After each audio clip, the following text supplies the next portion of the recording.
A counterweight trebuchet was the king of all siege engines.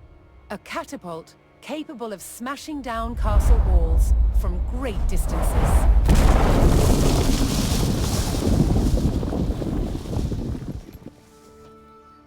At Warwick Castle in England, they've built a replica, one of the largest in the world.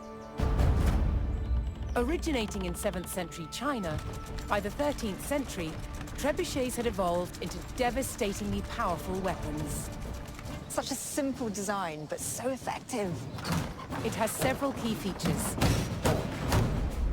A pivoted arm with a weight at one end, and a sling to hold the projectile at the other.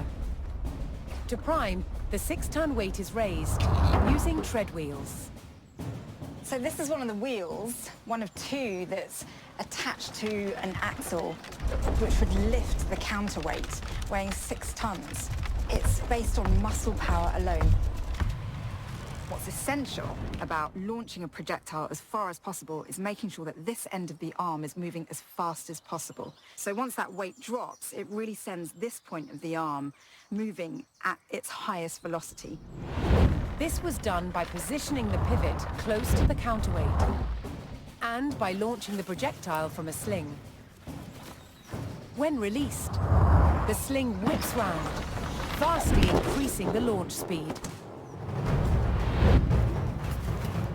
Trebuchets were carefully aimed, like modern guns.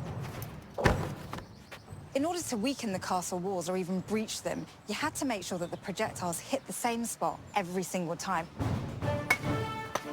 For each projectile to follow the same trajectory, they all had to be the same weight and shape. To achieve this, masons used a gauge.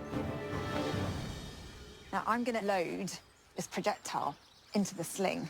Oh, this one must weigh about 25 kilograms, but some projectiles can get up to 150 kilograms. That's the weight of 2 men.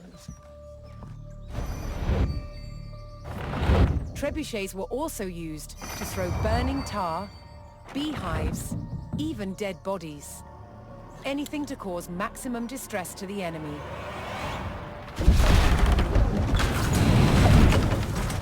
Did you hear that whoosh?